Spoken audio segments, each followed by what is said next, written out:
We don't need any mics. Hi, so glad you guys are all here. Okay, good.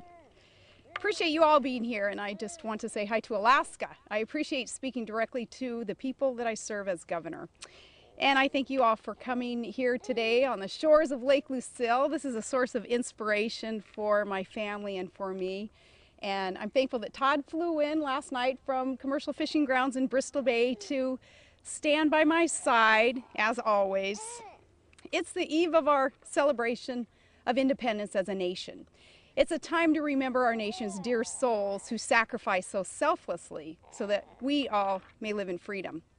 From the shores of Maine to Texas and California to the tip of Barrow, we live in peace because centuries ago, so many fought for something far greater than themselves.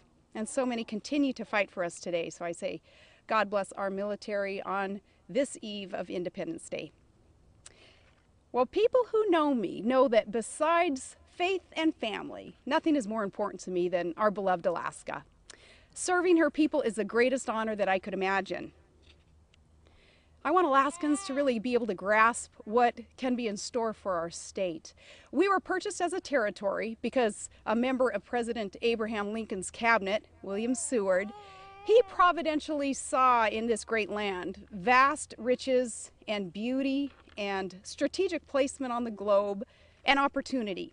He boldly looked north to the future, but he endured such ridicule and mocking for his vision for Alaska. Remember the adversaries, they scoffed and they called this Seward's folly.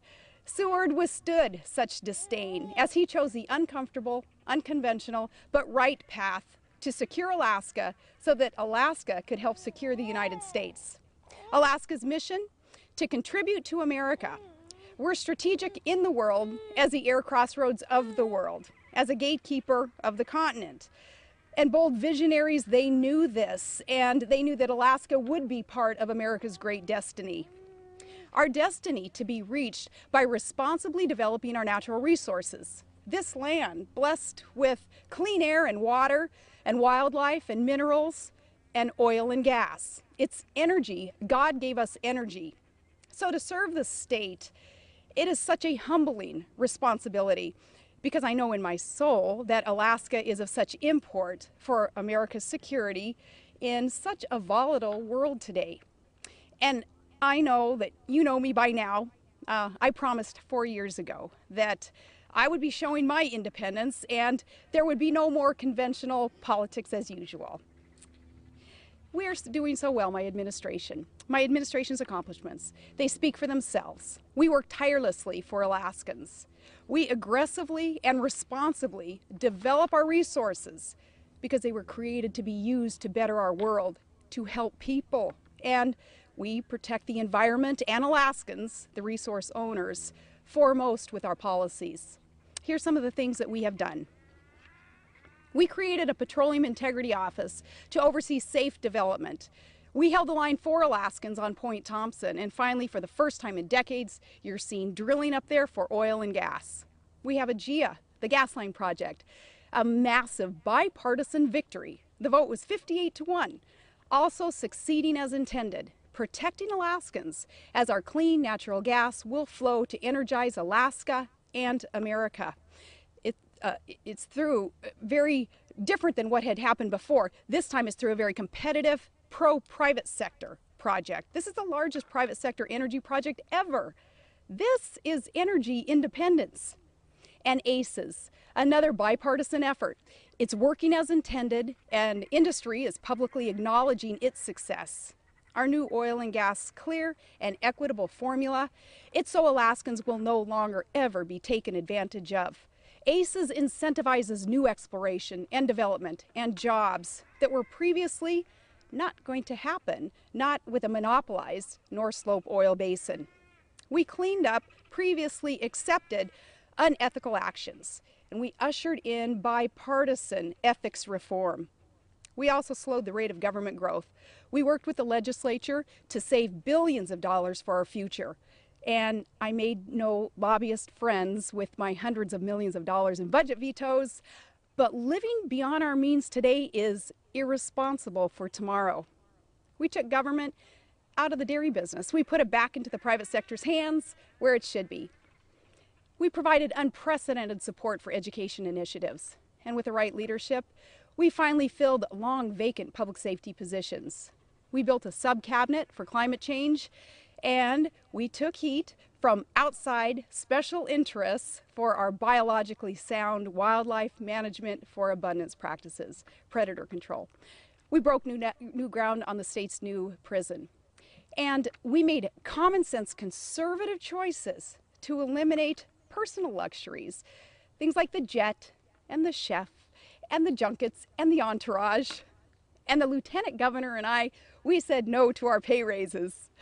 Really, there is so much success in this first term, and this success, I am proud to take credit for hiring the right people.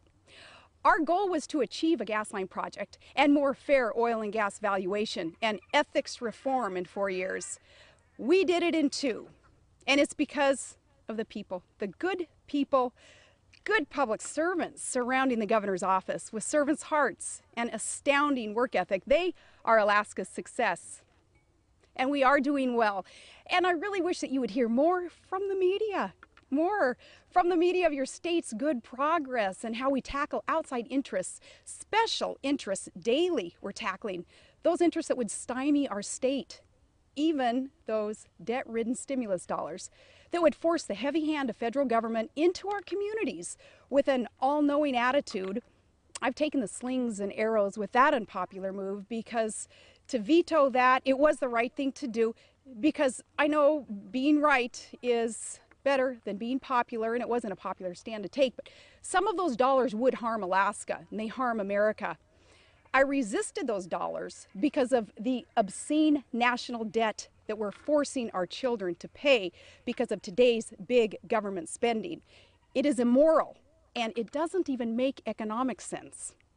Another accomplishment, our law department protected states' rights. 2 huge U.S. Supreme Court reversals came down against that liberal Ninth Circuit, deciding in our state's favor just over the last 2 weeks. We're protectors of our Constitution, and Federalists protect states' rights as mandated in the 10th Amendment. You don't hear much about the good stuff in the press anymore, though, do you?